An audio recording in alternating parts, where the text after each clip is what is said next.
Happy Halloween, citizens of Gotham, and welcome to The Fire Rises, a Batman podcast focusing on all things The Dark Knight and the DC Universe. If you'd like to connect with the show, you can find us on Facebook, Instagram, X, Threads, Blue Sky, and I think that's it. I think that's all of them. And you can search us by tfrbatpod and find us on all of those platforms there. If you have thoughts, questions, comments, or even suggestions for future episodes of the show, you can just shoot us an email. Send those to tfrbatpod@gmail.com. My name is Eric Carter, and I am your host. And I am joined for this special spooky episode by my co-host, my partner in crime, Joe Fornerado. Joe, happy Halloween, my friend. Happy Halloween, Eric. What's going on? Oh, not too much. Getting into the spooky. Well, I mean, we're in the spooky season at this point. We're almost done Yeah, with we're it. we're down to the wire. Yeah, yeah. We've got a little bit of fun going on at my wife's work. We're getting ready to do a little bit, They call it Monster U because she's at the teaching university for the Army, so they do Nice. they do like a haunted house each year. So we're getting Yeah, ready for that. cool. Yeah, and you've got the little one, so I'm sure you've got. You did something tonight, didn't you? We Something we Halloween? went booing. I don't know who is familiar with that term. It's new to me with the kids.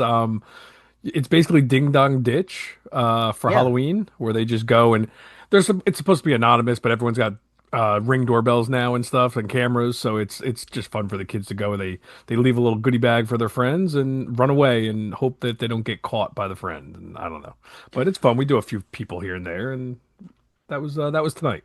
We actually did that a little bit in Colorado. We haven't done it here, but we had some neighbors we would boo. So we would have candy and stuff for the Hmm. kids, but we would also do like Sam Adams Oktoberfest and pumpkin ale for the That's for the cool. parents. Make Yeah. sure they have something too.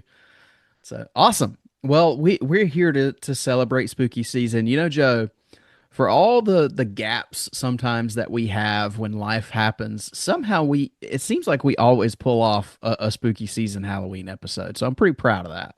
We got it in, and this is, I think, our shortest gap in a long time. I think we're on 2 weeks right now, right? Or maybe We might be. are. Yeah. Yeah. Yeah. So we're trying to get back on schedule here. Yeah. Yeah. Scarathon. We said, you know what? Scarathon's gotta wait. We got things to do for the podcast. Yeah. So let's talk about it. Before we get there, we do want to shout out our partner sponsor, Inorganic Price Books. In fact, today, not going to bury the lead, we're talking about Batman Haunted Night. And you know where you can get Batman Haunted Night? Over at Panel Bound Comics. Just go to the link in the description of this podcast. That'll take you over to Panel Bound. And then you can shop for Absolute Haunted Night, which is a great way to read this book. You can also find all kinds of other great trade paperbacks, hardcovers, deluxe editions, omnibus, absolute, whatever you're looking for. Panel Bound Comics has got it. And they've got great savings for you. And if you use the promo codes that are also in the description of this show, you can save even further and support this show as you do so. The first is TFR Batpod for $2 off of any order. And the second is TFR Batpod Ship It Together to save you 5% off of any order of 3 or more books. So go on over and check out Panelbound Comics today. Help them out, support us as you're doing so, and save yourself some money on some amazing books that we all enjoy. We're getting close to the holiday season. It's a great time to use panel bound comics. All right, Joe, without further ado, let's get into it. Let's celebrate spooky season. Let's celebrate Halloween with the iconic, the legendary Batman Haunted Night.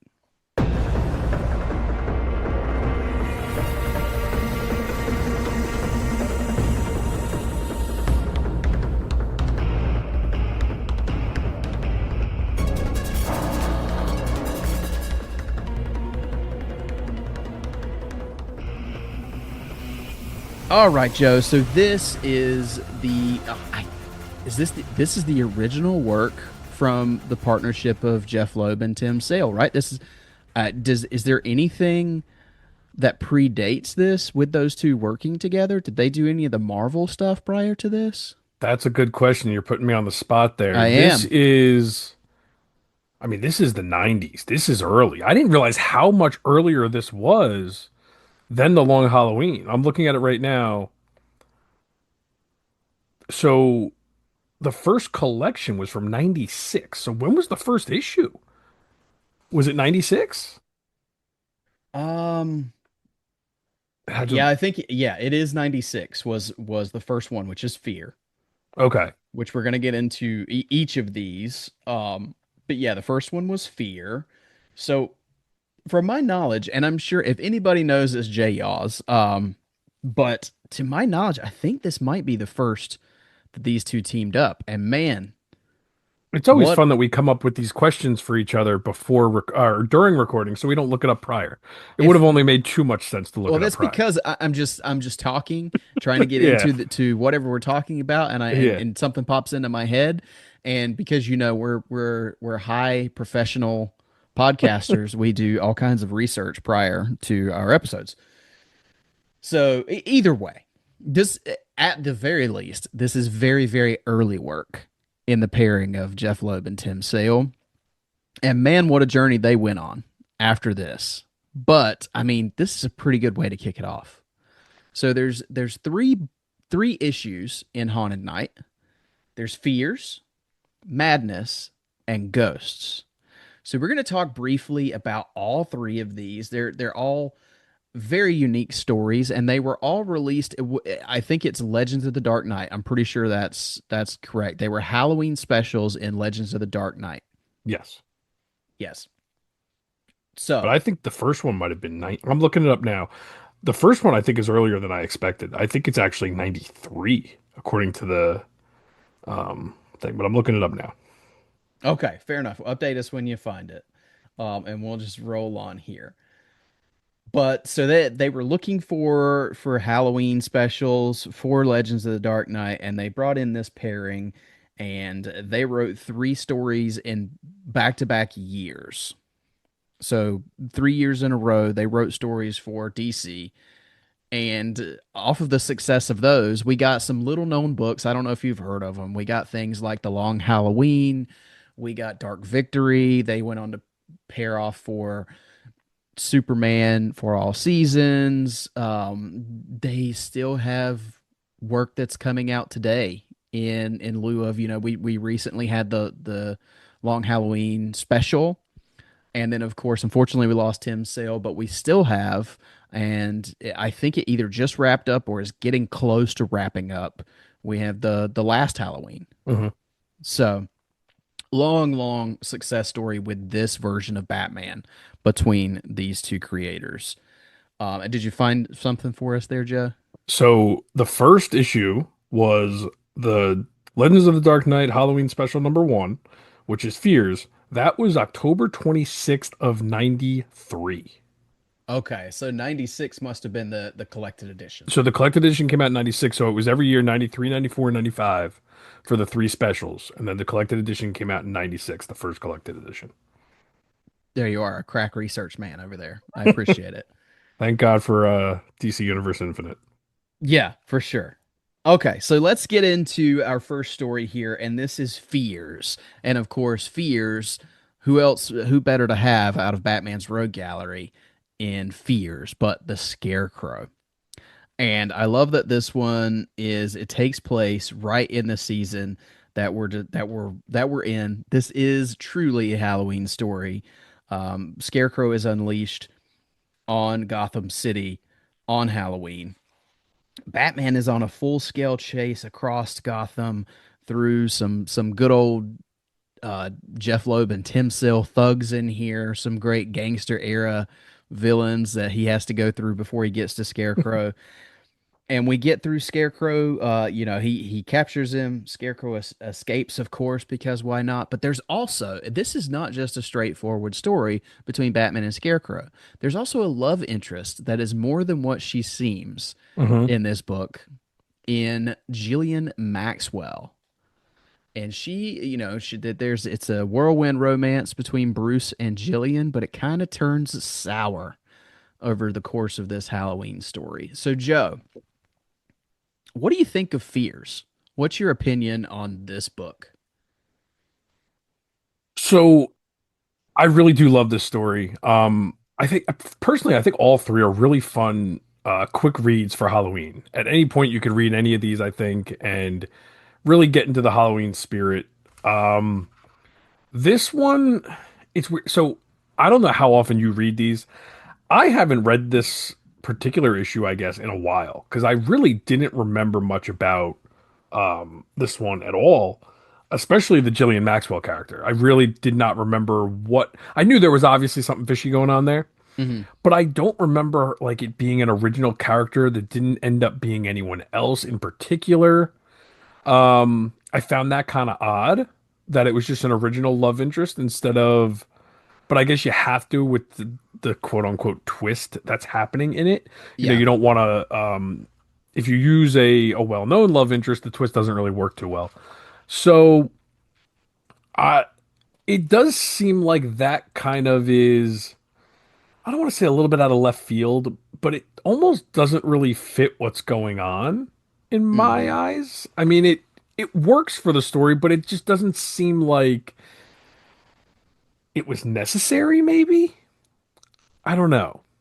Okay. Um, but again, I don't hate it. I mean, I guess I'm just more interested in the scarecrow aspect, but I guess it's the whole thing with Bruce letting his guard down and doing all that kind of stuff, which is important to the, you know, the themes, I guess. But I do really like this story. I mean, the Scarecrow is the obvious choice. It's Yeah. almost cliche at this point to put Scarecrow in a Halloween comic for Batman, but it just works. And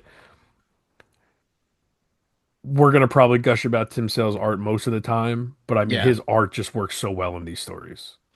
And oh man, the art in this one, I mean that one panel, it's a full page spread of Scarecrow on the at the power plant Hmm. in the thunderstorm with the lightning behind him, and he's Oh yeah.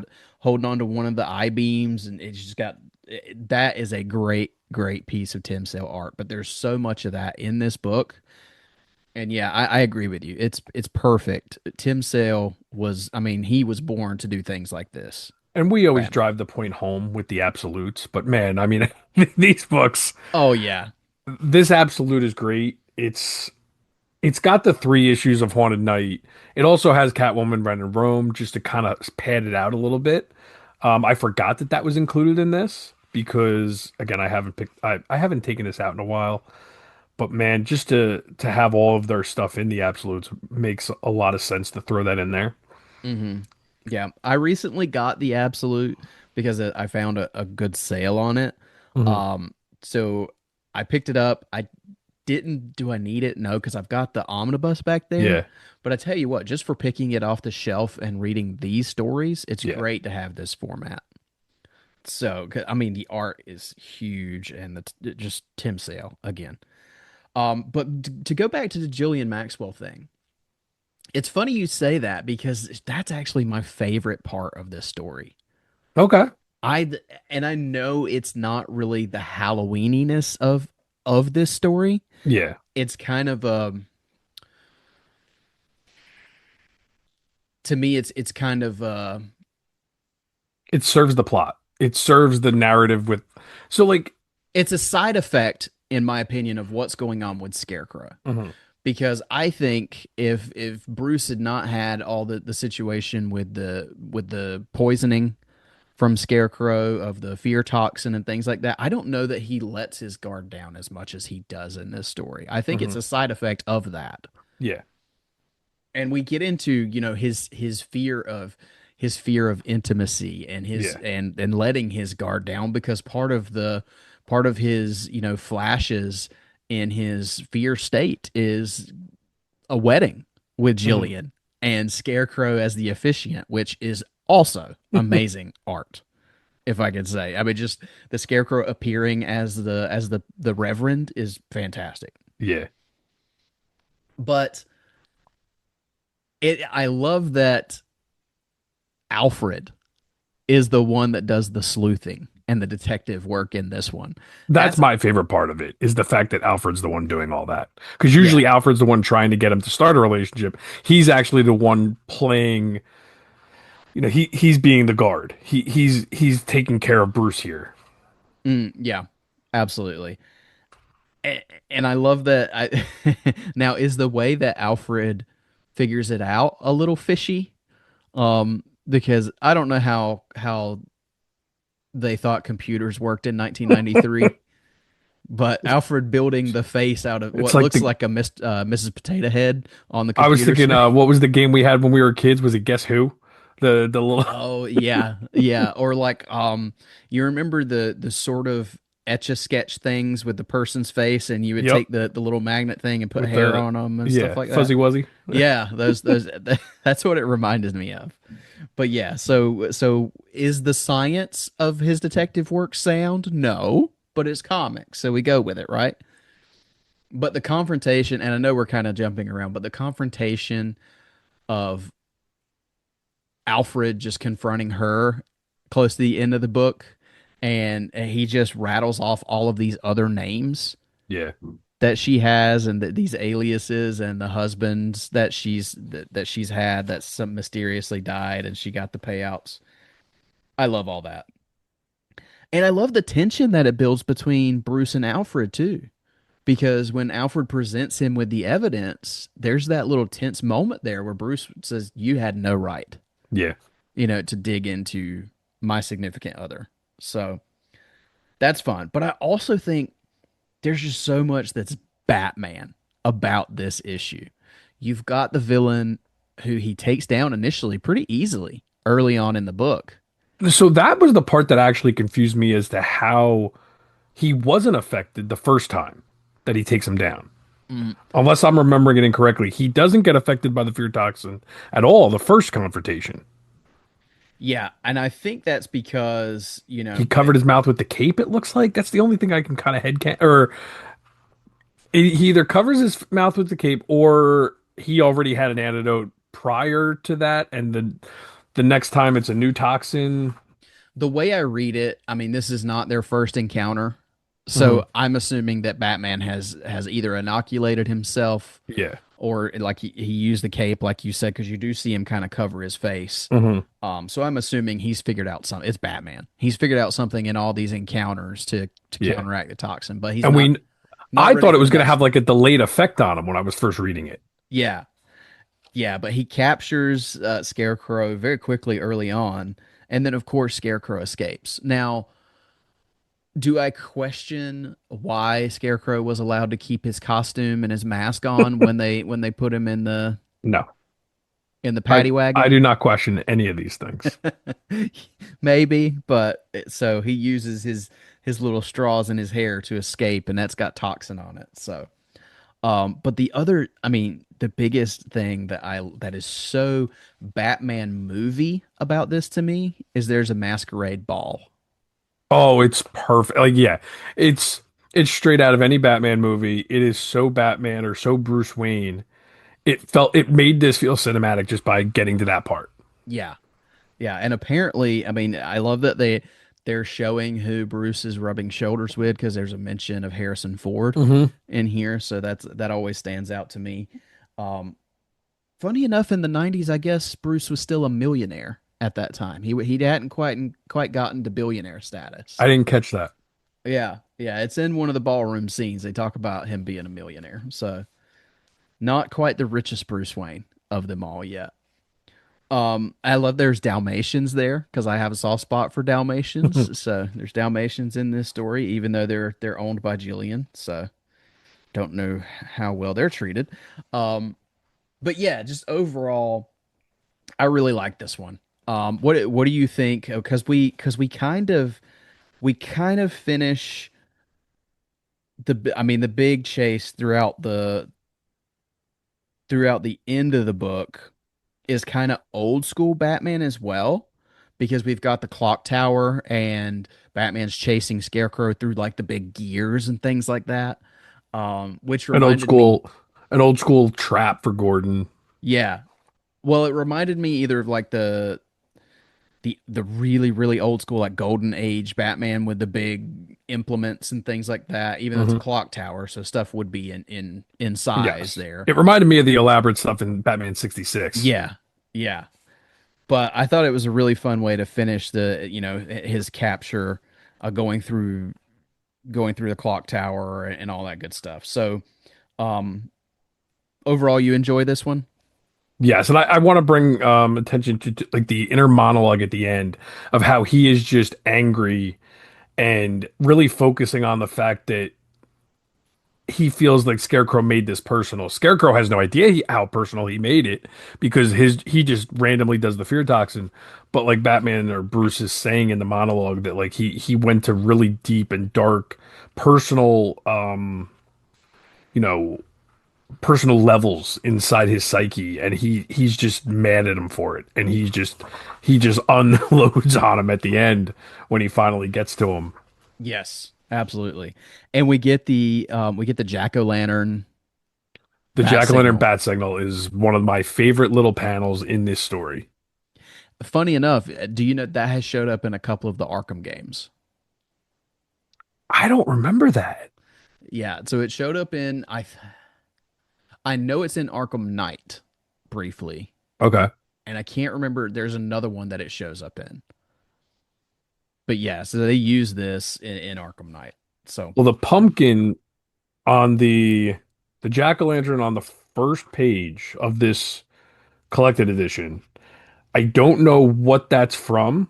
I don't know if that is specifically for this Absolute Edition or it's from uh it's just a print only version of that artwork from another story, but I have a shirt made of that because I love that jack-o'-lantern so much. oh, with the huge grin with the bat in it. Yeah. Okay. Yeah, I don't know. It could be an original print There's a lot of fun artwork in all three of these stories. for And I sure. love that the Absolutes give them to you with no printing on it, with no words on it. They take the titles off because I love just seeing the logos. Like we'll get into the next issue, like the Mad Hatter cover. Yeah. Yeah, the Mad Hatter cover is my favorite in the book. But yeah, to wrap this one up, I love the epilogue at the end where Jillian is on a beach. She's escaped, and she gets the note from Batman that says "confess" on it. I love that. I love her reaction. That just oh crap look on her face. Adore it. All right. Well, let's move on to our second book, and this is Madness. And of course, if we've got fears, Scarecrow is the obvious choice. With Madness, who else but the Mad Hatter? So this one is Barbara Gordon heavy. She is a main player in this one, and of course Jim as well. And it also another Halloween night. So we've got Mad Hatter on the town in this one, and he is creating of course, an Alice tea party in this book. There's some references to kind of some of the darker elements of Mad Hatter in this one that you don't always get, which makes him kind of more disturbing. Like This the is definitely the more disturbing side of the Mad Hatter. This is not the animated series Mad Hatter. No, this is child predator Mad Yeah, Hatter to me. very Arkham heavy, Arkham City, Arkham Yeah. Asylum. Yeah, this is not to even say this as a criticism because we know we love Zack Snyder. This would be a Zack Snyder Yes. Mad Hatter, you know, Yeah. going to the places that we don't want to go to. Yeah, and even Batman says early on in the book, as he's the opening chase of Mad Hatter when they're having this fight above the city streets of Gotham. He says tonight is Halloween. Children should be allowed to dress up as spooks and fairies and collect candy without having to worry about being poisoned, molested, or worse. Yeah, So I mean, it just goes into the darkness right there. And I think at some point, yeah, he says Joker, Scarecrow, Two Face each has their own private madness that drives them, but facing them does not disturb me the way that Mad Hatter does. That's fascinating yeah. to me. Well, coming off of the Scarecrow story, which I said is like almost a cliche Halloween story, how do you somehow up the ante with horror other than going creepy and bringing the Mad Hatter in this and going in a very creepy direction? Definitely it gives a different side to the horror aspect of the stories that we're getting. Yeah, for sure. And I mean, we've got this one starts out really action heavy because you've got a train top chase with Mad Hatter and Batman, and then of course because it's Batman, we've got a fight in a playing card company with these gigantic playing cards. So they definitely again reminded me of 66. But Well, it's so funny that we keep going back to that because we keep going and saying how creepy or how horrific these stories are, but they do find ways to make it really comic booky and really fun with the artwork and with the surroundings. So the story itself is very dark and gritty and horror centric, while still having it take place in a comic book world where you could still get the fun colors and the bolds and again, that artwork is just it's so it fits with Long Halloween, but it's very different in it's less shadowy than Long mhm, Halloween. But I don't know, it's again, it's different, but it still fits that theme very well too. agreed. Yeah, and we have Mad Hatter escapes Batman early on in this one, so we've got a kind of a trend established amongst these books so far. Yeah, We've got a chase and a an template. escape. Yeah, but then we go into kind of the Jim Gordon, Barbara Gordon story in this one, and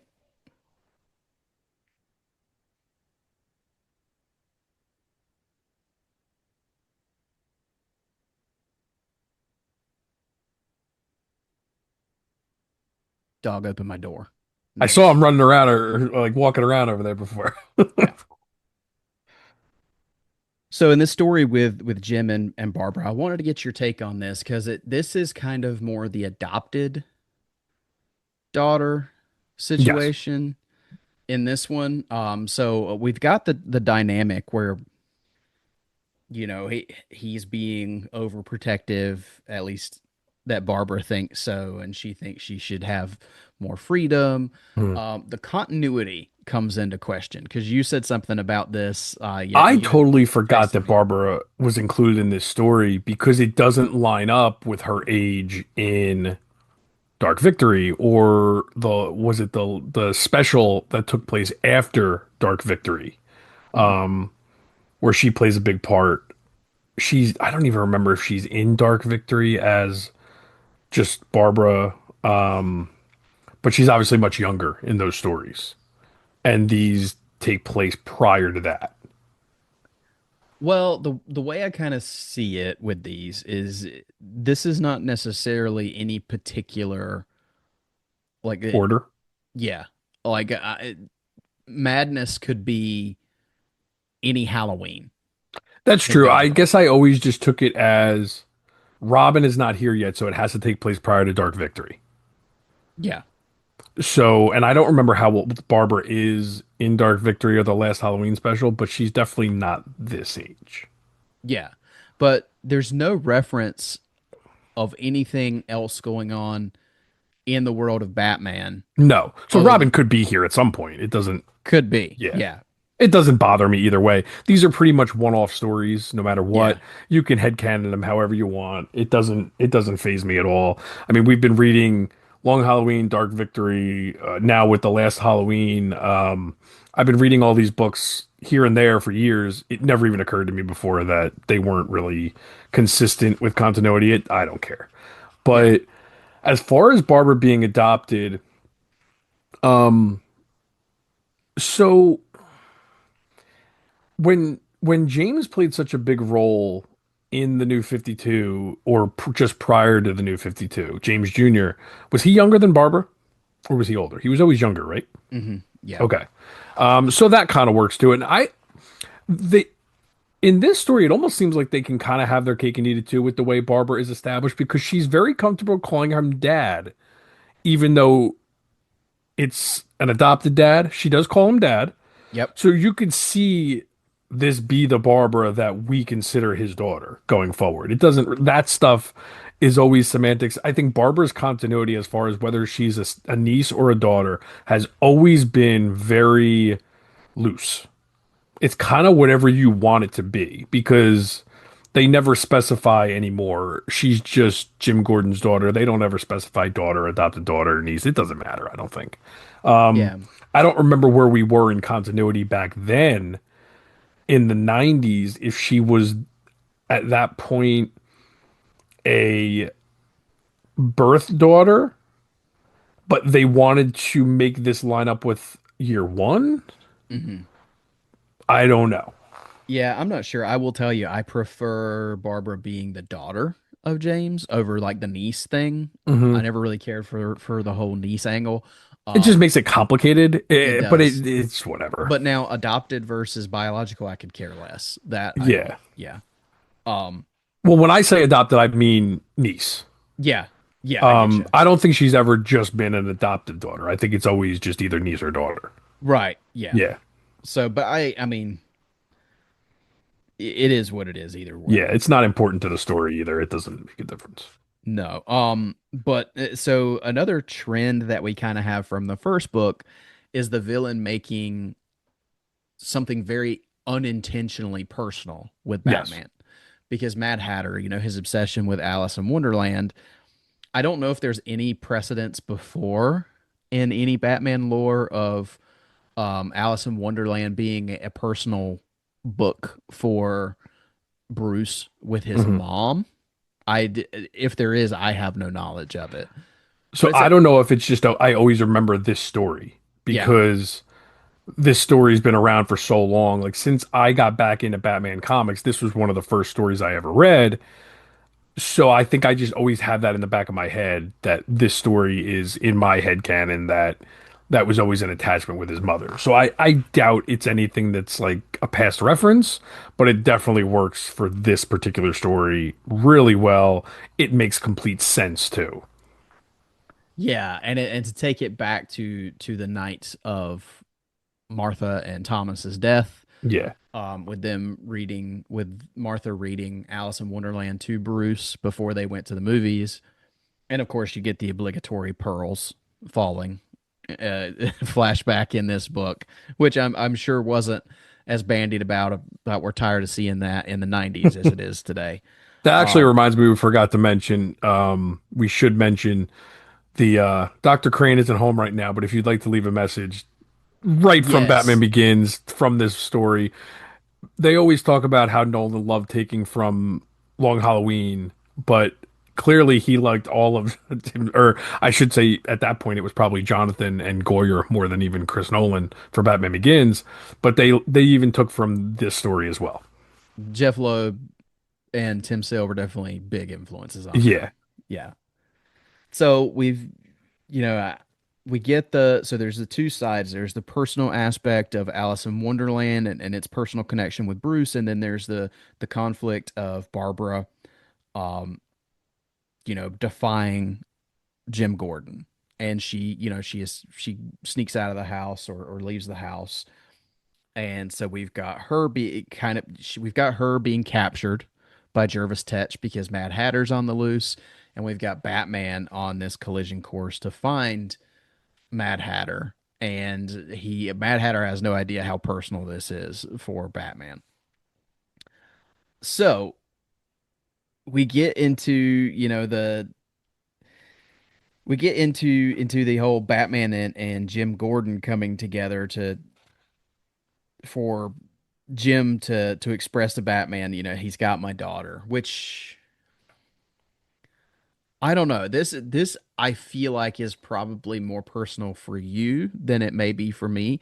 Although, I do have kids that I care for that are in my care, Yeah. so I can imagine how terrifying on a certain scale this would be, but I feel like for a parent like yourself, this has got to be like this is the scary part of this book. Yeah, I mean it's every parent's nightmare. And you want to be protective of your kid, but you want to give them freedom. How do you balance that? Hmm. In Jim's case here, trying to establish a relationship with his niece, now his adopted daughter, makes it harder for him. Hmm. to bring that balance. Do they say how old she is in this? What would you say? She's around like 12? Or is she older? It's hard to tell. Yeah, maybe Because, like, part of me was like, oh, is she like 15? Like, I don't know. I would say In the anywhere 90s, between 12 and 12 was probably old enough to go out on your own. yeah. You know, Yeah. like we went trick-or-treating at 12 years old by ourselves. Yeah. So, um, I figure It she's anywhere from like 12 to 15. yeah, I'm with you. I don't know exactly. I can't pinpoint it, but somewhere in that range. As far as fitting with the Mad Hatter, I would say 12, just because I think it's a creepy way to put it, but 15 might be a little old for the creepiness of the story. Yeah. Yeah, but I tell you what, I love that in this. I mean, even though she's captured, because that, as weird as the situation is and as creepy as it is, I love that double page spread of the tea party. The tea party, I'm on that right now with her and the other kid that's Yeah, sitting at the party saying, "Have some tea."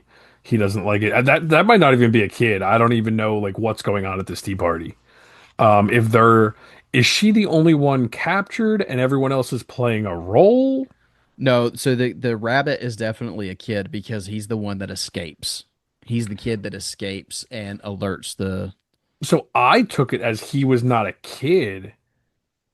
I'm trying to. Who's the one that's leaving? And he's like, "This is just too weird." That's another. That's a work. That's like a henchman, right? The one that's leaving at the end and says it's just too weird. You see him leaving at one point. Yeah, I took it as all of the ones who were like the rabbit, Alice, Okay, the no. the So at Cheshire cat. I took it as they were all kids. when I took it as he's the henchman because how else would he be able to get out of there so easily? Where he actually is doing a monologue saying getting too weird, and you see him walking away. I took it as he was a henchman that just had enough. Well, that's the Alice of it all, though, because Okay, Mad Hatter's got Alice now. He's not so he doesn't focused care on about anyone anything else. else. Yeah, Got you. yeah, that's how I took it anyway. Could it's open to interpretation, I think. Hmm.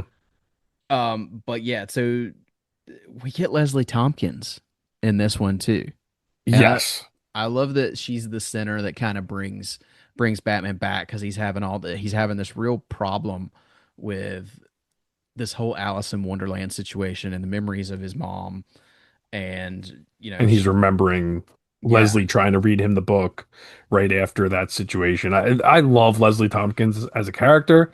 I like when she gets the time of day.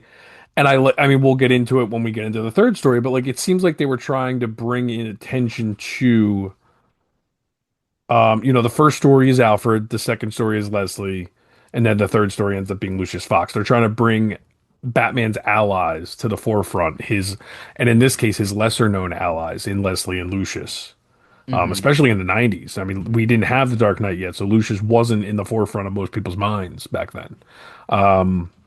So it's cool to see how they did this with Leslie. I personally still don't think Leslie has gotten enough love in mainstream. I think we need to bring more attention to Leslie because she's such a huge character. Especially in the 90s, she was really big in the comics. A lot Yeah. of really fun stories with Leslie and heartfelt stories with Leslie and Bruce. I'm trying to remember. It is not established that she knows he is Batman in this story, correct? She does not know, I don't think. I mean officially no. Yeah. I think just like Jim Gordon, I've always thought that even when Tompkins does not know, she knows. Yeah, I mean, there are If that stories makes where she sense. knows right in the beginning. Yeah. So it all depends on what the writer's doing. Because in the books for the longest time, Lucius never knew. Hmm. Yeah. So that's something new. Yeah. But she doctors Batman up and gets him on his way and gets his mind right. So Hmm. Batman meets Gordon. Gordon's got his task force. They've with the help of the rabbit, they've found where Yeah. Hatter is, and this is where they employ the plan and go in and save everyone. And I love kind of the subverted expectations in this book as well, kind of like the first book where Alfred was the one who kind of saved the day with the whole Julian situation. Hmm. It's Gordon who comes crashing through the window in this one. Yeah. Reckless abandon. He Yeah. doesn't care anymore. He's getting his daughter back. Um, and it could have gone south because he didn't listen to what Batman told him to do. but Hmm. he knew he couldn't wait around. He couldn't do nothing. He was getting in there and getting his daughter. And again, like I was talking about before, with how Batman took it out on Scarecrow for making it personal. Again, we get a Batman that is not, he's not opposed to taking it out on these criminals. Like Yeah. this,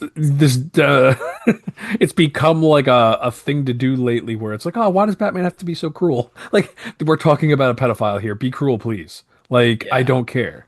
Oh, I love it's very Tim Sale image. I love the image of him punching Hatter into the mirror. Yes. And then the next page, I'm looking at it right now, where the break in the glass is like a modified bat signal, Hmm. Yeah. catch on the ground, and it's just a great image in the mirror. Like just again, really clever, really original art, original like thought went into that art. I love it. Yep. And you get the resolution at the end because you get the reconciliation of Barbara, and Jim. And I love that they share the moment of Batman disappearing on Hmm. Barbara, and Jim kind of the joke, yeah, he does that. And then I love the resolution of even though it's not established anywhere except for this story, I love the resolution of Bruce sitting in his library reading Alice in Wonderland at the Yeah. end. He's Yep. okay. He's okay now to be able to go back to that book. Yeah. It's a really cool ending. Anything else you wanted to touch on with this one before we move on? No, I did want to correct myself when I was talking about the jack-o'-lanterns. So all three in the absolutes, what they do is they don't include the actual covers. They include the covers with no printing on it. So it's just the artwork, and that's what we're seeing. Yeah. So that jack-o'-lantern is the cover of Ghost. Same way with the Mad Hatter one and Fears, and then we're getting to the next one. So they're all just the original artwork with no title card basically on the top. Fantastic. And Okay. I love seeing the artwork without the title cards. I just think it's so beautiful. I think sometimes like the title cards kind of ruin the artwork. I mean, you have to have it obviously for the comic, but I love getting it without it. Well, and I think that that's the reason that today we have like virgin variants Yes. where you don't have the title on there, Yep. and some of those are the best comic books you can get, in my Yeah. opinion. So I fully agreed. And I mean, all three of these, I would love to have like a print of. It would be cool to have just I would bring them out for spooky Yeah, season and that's hang a good them. idea. Yeah.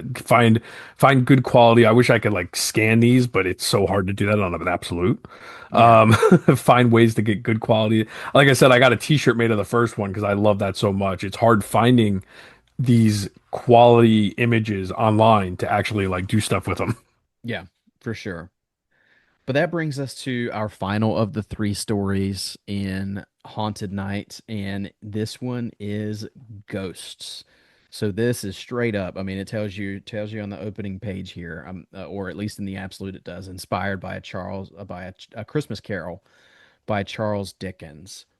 So an interesting twist here. So this is a Christmas Carol, but it's set the night before Halloween. So a twist on a Christmas Carol, switching Yes, holidays here. a Halloween Carol. A Halloween Carol, yes, and you know it starts with Penguin, the Halloweeniest of all Batman's villains, Penguin, in the beginning of this The one. weirdest looking penguin though. That's so this is one nitpick I have with Sales art is I've never cared for his penguin design. It is too non I don't want to say too non-traditional. It's just too weird. It's just too goofy almost. Um, but it's definitely creepy.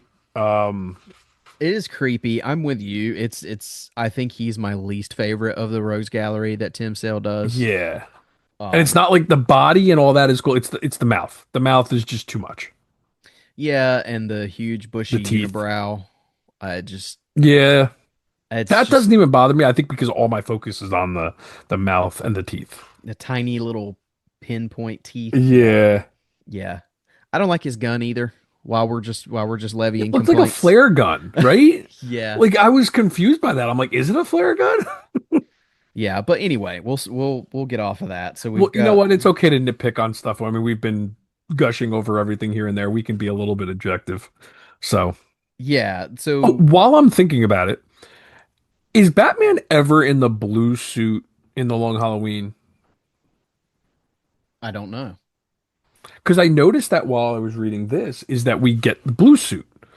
And it's definitely plays with a lot of the shades and the tones. But I love that we get that because I don't think he's in the blue suit in the Long Halloween or Dark Victory, unless they kind of play with the shades in that too. But I do like seeing Batman in the blue suit with sales art. And now I have to bring up the Long Halloween to prove myself I'm probably wrong, and he's probably in the blue suit in the Long Halloween, but I don't remember. Yeah, I'd And right have. now, Ryan Lauer is screaming if he's listening to this. Yeah, absolutely. Yeah, because I'll be honest with you, I've never paid attention to which color it is in the Long Yeah, Halloween, so I'd have to go back and look. Um, but if so, good call out. But I'm probably wrong, so it doesn't matter. this one starts with a Halloween ball the night before Halloween, because of course we got to have a ball. Um, and Penguin has crashed the party, of course, and we have Lucius Fox, like you said, who in this does not know that Bruce is Batman. So good call out on you on your part.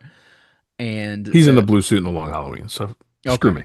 Yeah, there we go. All right. Ryan, you can calm down. Blood pressure down. I'm sorry. So, can you repeat what you were saying? Because I was looking it up. Yeah, so I said we've started with a ball again. Oh We've yeah, got a Halloween night before Halloween ball, and Penguin has crashed the party here. And I did point out that Lucius Fox does not know here that no, that Bruce Wayne is Batman. So we actually get, and it's not very well explained in this book. But Bruce is shot, it's fine. and Bruce even says I'll have to come up with an excuse. I think in at some point, but Yeah, don't know that no we get a explanation to the resolution. fact that he was shot and he was fine. So like Yeah, bulletproof vest, easily whatever. And then but yeah, nobody questions how he's not dead in the long run. Whatever. yeah, he sneaks out and he comes back as Batman, and they have a merry chase, with one of Penguin's tools here, which turns out to be a rocket, which is fun. I love This is the. very fun, yeah. And I don't think we mentioned I don't remember if we were talking about it beforehand or during the episode, but this is the shortest of the three stories. It is, I don't know if there was a reason, but the first two I think were 75 issues each. I mean 75 pages. and they were This one's a split in little bit shorter. parts. Yeah. Oh, that's Yeah, right, they were. yeah. So the first two are split in parts. This one's just straight through. I Yeah. think maybe It's this still is a an oversized 40. issue, but it's Yeah, not as big. 48 pages, something like that. Okay. Um, but either way, so yeah, we've got the chase at the beginning across the Gotham skies again. Other than Penguin's design, I love the art. I love with Penguin's escape. I love the little Halloween bag that he's got on his in his hand as he's Yes. flying across the sky with Batman on the bat rope swinging through the city behind him. It's great art. Um, he does capture Penguin at the beginning here. So unlike the other two, Penguin does not escape. Batman has captured him. Yeah, this is definitely not the same template as the first two. No, which it's a riff on A Christmas Carol, so it Hmm. wasn't going to be.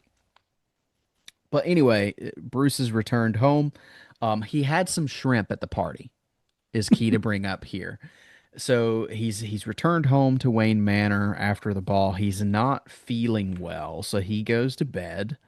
And this is when the Christmas Carol of it all kicks in, because then he is visited by three or by four spirits. The first being his Cratchit, which is his father Yes.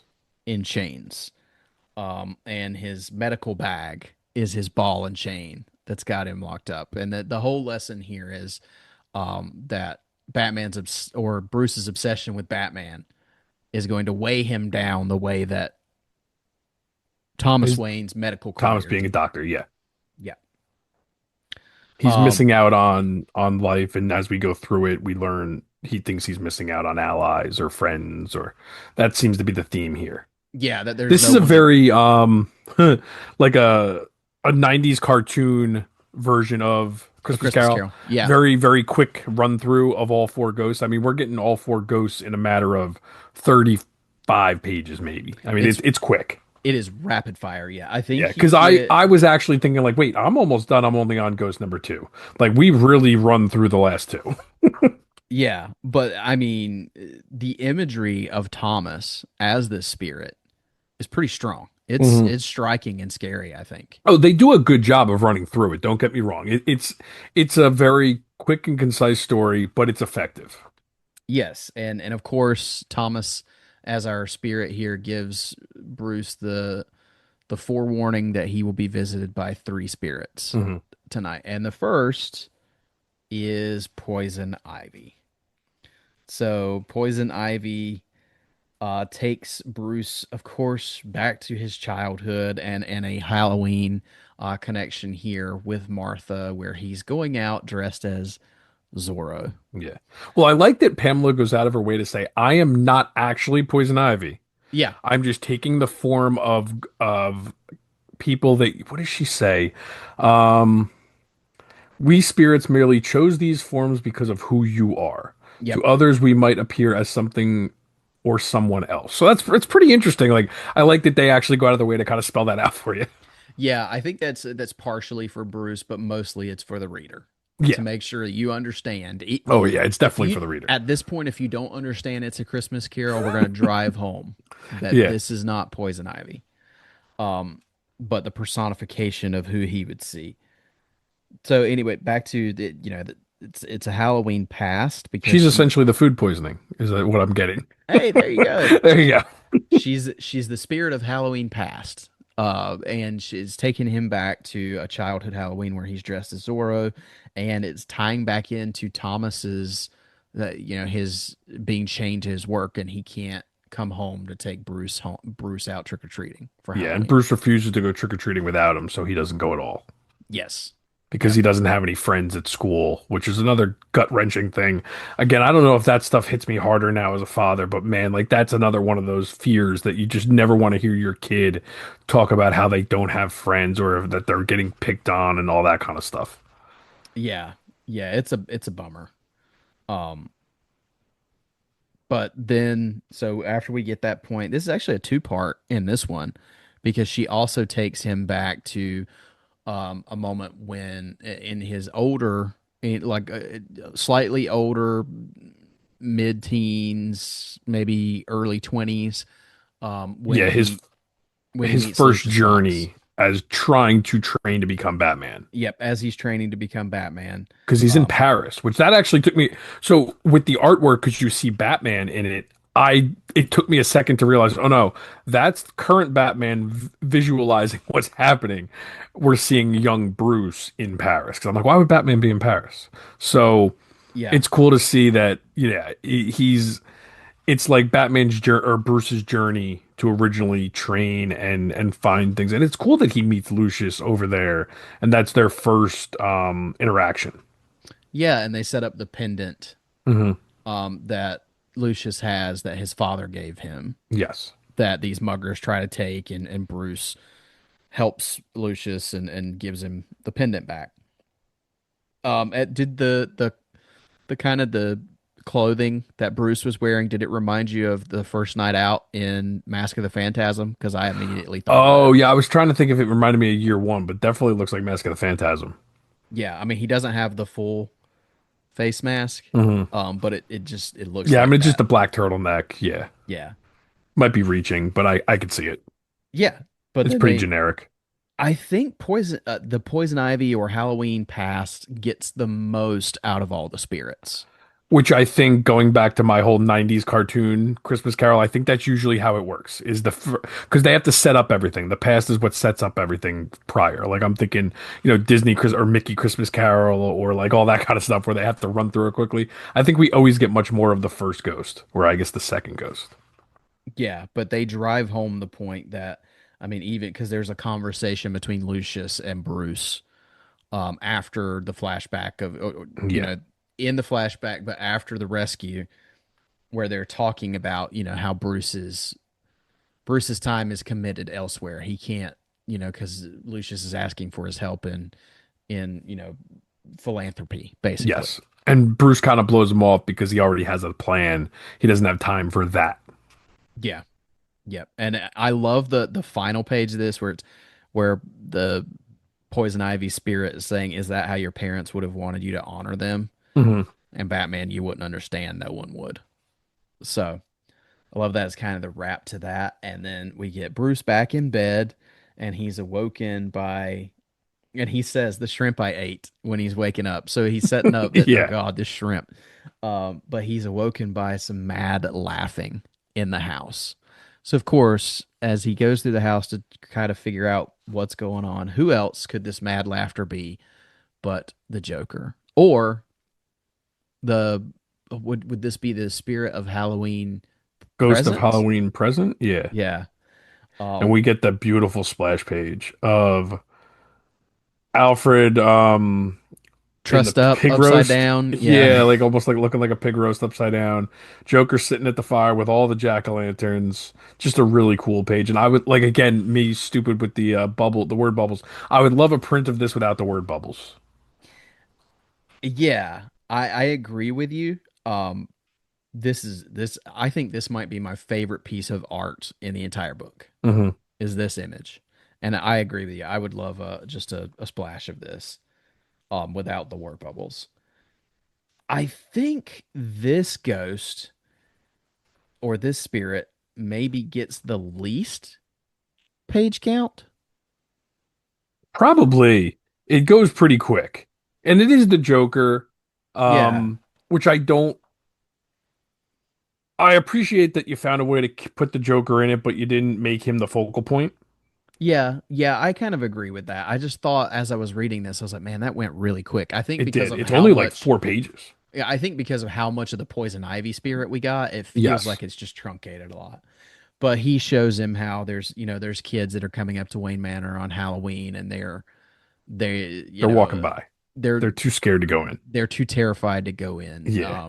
because What is it? All Bruce the is, lights are off. yeah, and Bruce is just not. It shows how unwelcoming Bruce is to Hmm. everything except for his career as Batman. Yeah.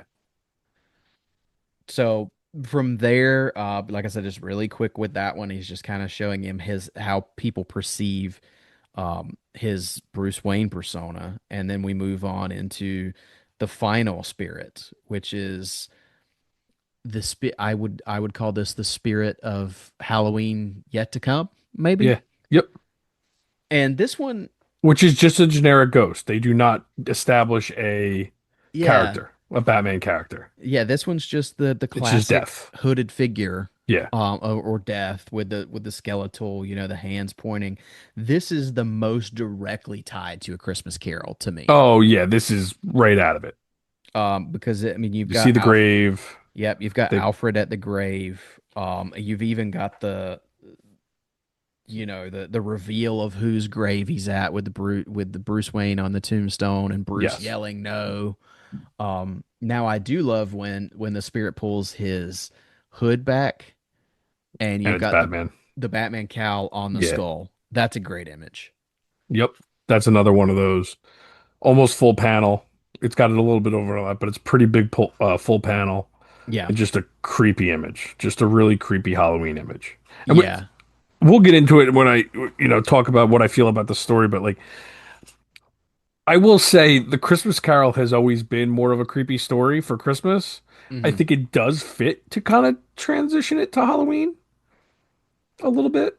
Yeah. I mean, it works. They can't exactly work in it. The only thing that's a stretch to me is fitting like the spirit of giving in with Halloween. Um, Yes. so I think it works well enough. But this image, I was gonna say, for whatever reason, my mind when I see this image of the cowl over the skull, my mind goes straight to the Batman Dracula trilogy. Hmm. It just makes me think of like the Crimson Mist Yes. version Yep. of Batman. So of course, to end the book, we get Bruce waking up, and direct lift from Christmas Carol is him asking Alfred, "What day is it?" Yeah. The spirits have Today? all Why done it it's in one night. Halloween. Yeah. Yeah. I today I was wondering why today it's Christmas Day. I was wondering if it's Yes. Halloween Day. Um, but yeah, so Alfred, so he Bruce, of course, figures out that it's still Halloween. He's got time to be this with this. This is the part that works the least for me in this translation. It is a weird translation to make it like he's just giving out candy now, trick-or-treaters, and so Yeah. that's the part that's hard. But Hmm. I like the Lucius stuff. I love the Lucius tie because he Yeah. calls Lucius to the house and Yes. they work together and they basically this is the beginning of the Wayne Foundation Hmm. to start that philanthropy and to help other people in ways that Bruce Wayne can make an impact rather than just Batman. Yeah. So I do like that to end the story, and I like it well enough that it ends with Bruce with the candy bowl, Yeah. And the with the kids. trick-or-treaters. Yeah, with the trick or treaters. So he's establishing he's made that change. Hmm. So I like that. But that is ghosts. So that is our three stories in Haunted Night. So is there anything else in Ghosts that you wanted to bring up before we kind of wrap up all three? No, just I mean, the Christmas Carol stuff is almost like I have a very tough I don't know whether I love it or hate it. Like, I definitely don't hate it. I shouldn't say that. But I think it's a bold idea. And I think because Christmas Carol, you could argue, I mean, Christmas Carol is one of the most famous stories ever. But you could argue at some point, like it's kind of overdone. Like we have like a Christmas Carol version of everything. We have at this point now, we have a Christmas Carol of Batman with Batman Noel. Yep. But I think this is a fun, again, Christmas Carol. What's cool about Christmas Carol is we get all these different takes on it. But to see a Halloween take on it, I totally forgot this story existed. I Hmm. do not remember this story at all. So it is, I think it's fun. And I think taking Batman and putting a Halloween story because Batman is much more dark, fits more for Halloween than probably Christmas. It's a fun way to do a Halloween special. They already did two Halloween specials. Hey, what can we do that's different that we aren't repeating ourselves again? I think it's fun that way.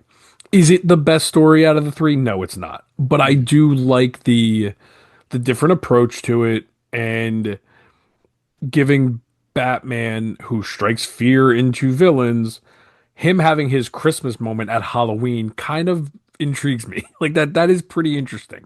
Again, Yeah. I don't think it's executed perfectly, but I mean in a special, I mean this is a 50 issue, I mean a 48 page uh special size issue for Halloween that we're talking about how many years later where most of these Halloween special comics that come out every year we forget about pretty quickly.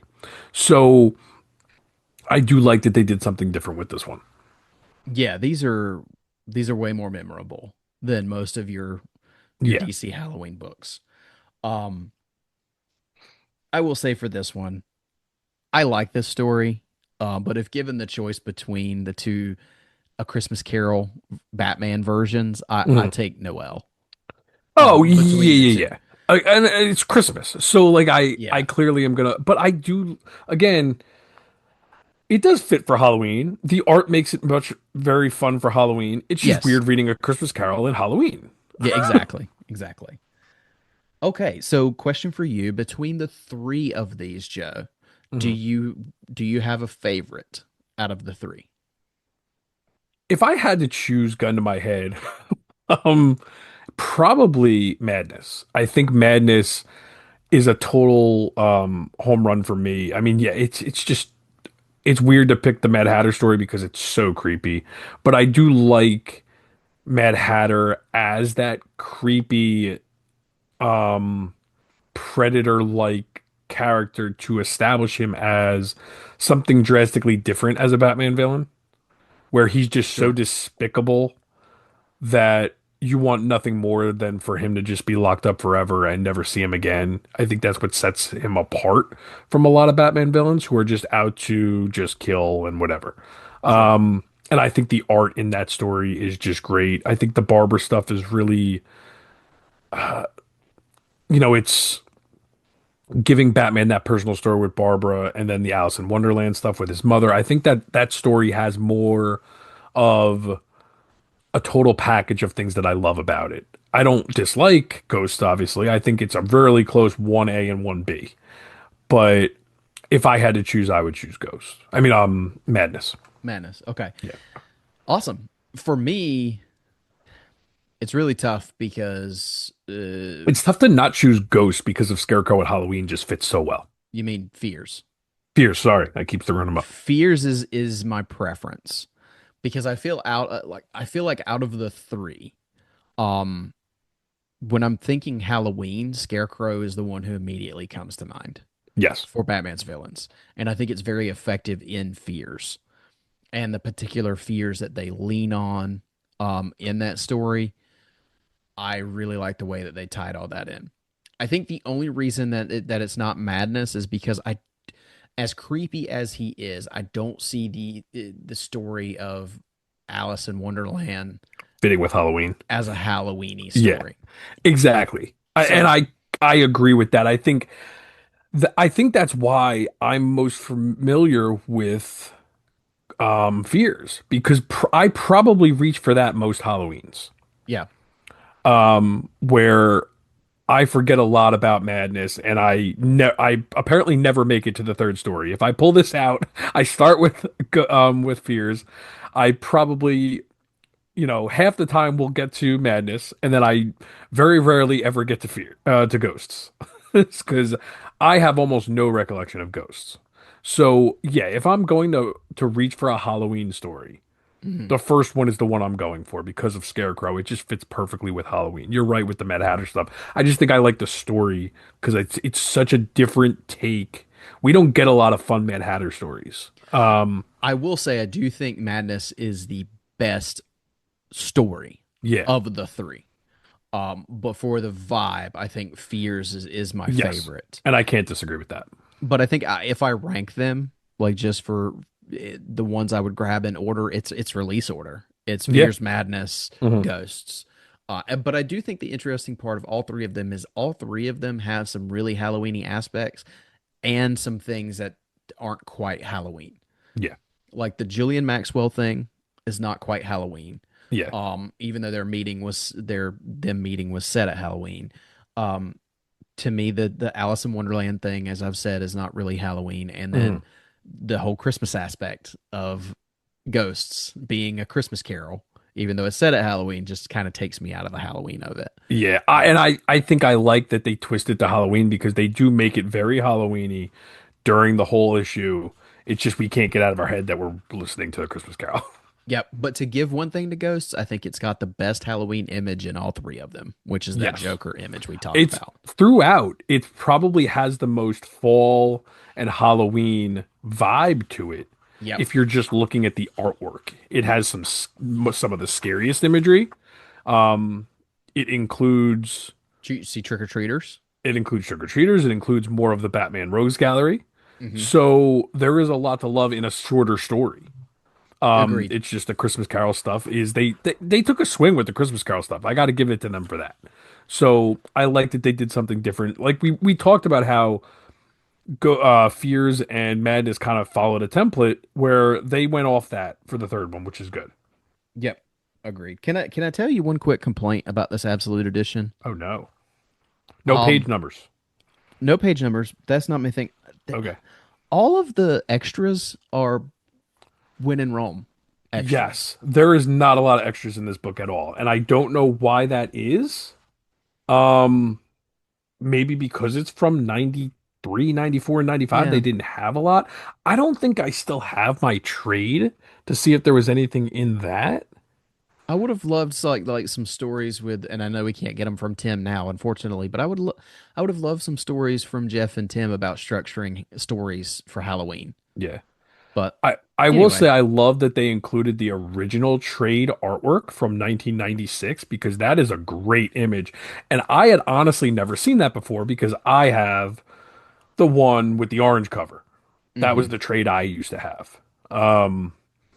But I that cover is so 90s.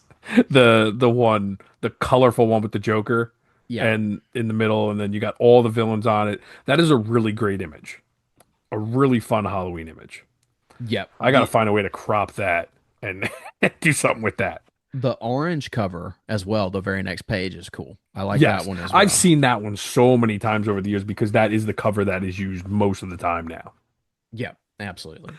I think the trade is the one that has the random Green Lantern story in it. Do you remember that? I do not. It has like It's a random Alan Scott Green Lantern story that was done by Loeb, I guess. oh, interesting. It's been a long time since I've read the trade, and maybe I'm remembering it wrong. It very well could be that I'm remembering it wrong. I gotta look into that. Great. Well, I think at the end of the day, the biggest takeaway I have for this is you can't go wrong with reading any of these for No. Halloween. I think this is a good collection, but really the best collection we have of Batman stories for Halloween. And I think they're kind of like Pringles though, because I don't know that I could open this book and just read one of them. I think for if I'm in the mood, I'll just read all three for Halloween.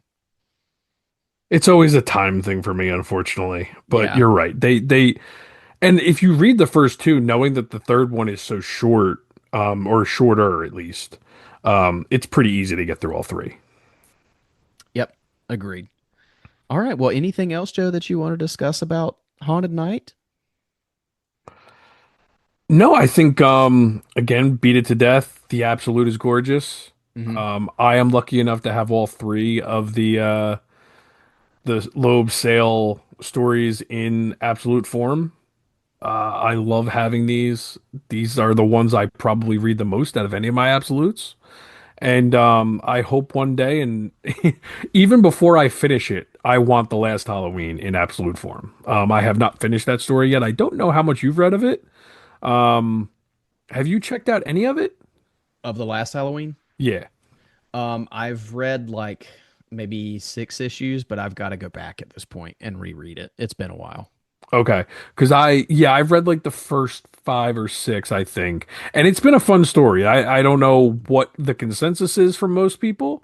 Um, I feel like because we're so used to reading these as collected versions, the past ones, that it's weird reading these monthly now. So I want to read it all the way through once it's done. I think it is done by now. So I that's on my to-do list.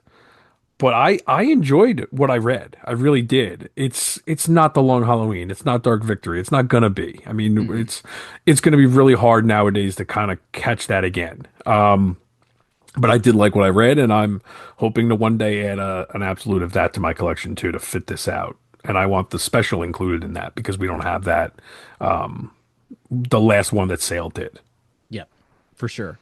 And then that way you can pad it out and just do an absolute of it and Yeah, have that exactly. full collection. Yep. Add Um, that to it. Now they did recently redo the three or I don't know if the Haunted Night, I don't know what this one has in it, but I know they did release um the Haunted Night as a deluxe edition recently as well. Oh, Um so they might have included. I don't know Um, what's in that one. I don't know if When in Rome is in that one, but they did release it. It's got a cool cover. So if you're not an absolute person, there is a deluxe edition that you can check out, which I'm sure is very is nice. that the same as this one? It doesn't look like it. That's different, right? That's the trade paperback. Yeah. Okay. Yeah. That Joe is showing me an image of that you guys can't see. Um, but yeah, so if there's a deluxe edition out there, there's a newer trade paperback. So there's all kinds of ways to collect Haunted Night. But if you don't have it, grab it. It's a good Halloween read. But Joe, I think that's a great place to put a pin in it for our Halloween special here. Thank you for joining me once again. And I hope you and yours have a great Halloween. But why don't you let everybody know where they can find you out there on social media? Yeah, you have a good Halloween too. All the listeners, happy Halloween. We are down to the wire trying to fit in as much Halloween goodness as we can. I might read the last Halloween if it's all finished. That's a good thing to try to fit in before the end of the season. But yeah, you guys can find me on Twitter, Instagram, Letterboxd as JForn11, and on Facebook as Joe Fornerato, Fornarotto. And plug I mean we might as well plug that we were on RF for RM and doing the Conjuring episode with those guys. That was a lot of fun for Halloween. It's not Yes. Batman related, but I'm sure if you're listening to this and you forgot about the RF for RM feed, go listen to that because that is really fun this time of the year. Hopefully anyone that's listening to this already listened to that. But Just in case you, for some reason, didn't, that was really fun. And be on the lookout for, I'm sure Andy's doing some more Halloween fun stuff. Yeah, I think they've got their special that's still to come. Yeah. But yeah, go check that out. It's a 3 hour supersized edition of Real Fans for Real Movies that Joe and I had the pleasure of joining and talking all about The Conjuring. But thank you, Joe. As for myself, you can find my personal accounts on Facebook, Instagram, and Letterboxd. That's me Carter 89, me Carter 89. The show can be found on Facebook, Instagram, X, Threads, and Blue Sky. Just search tfrbatpod once again. If you'd like to reach us by email, you can send those to tfrbatpod@gmail.com. If you're looking for a way to support the show, the best and the easiest way to do that is to leave us a rating and review on any podcast platform you listen to us on. If you do leave us a written review on Apple Podcasts, we will read those on the show.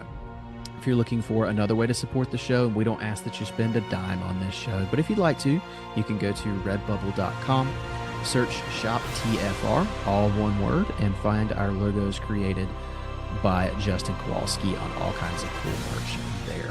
Our theme song was created by Gaurav Venkateswar, and his music can be found at gvtunes.com.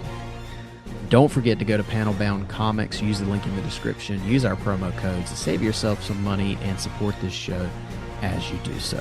That's going to do it for this Halloween special episode of TFR. I hope you and your families all have a wonderful and safe and happy Halloween. We'll see you around the bend for some more holiday goodness and some more Batman goodness. But until then, make sure you keep that bat signal lit and pointed skyward.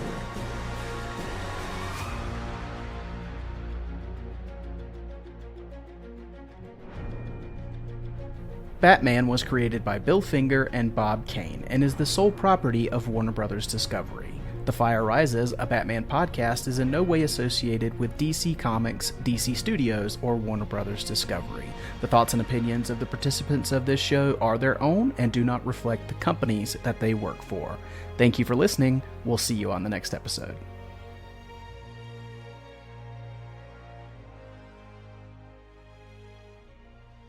Master Bruce, happy Halloween.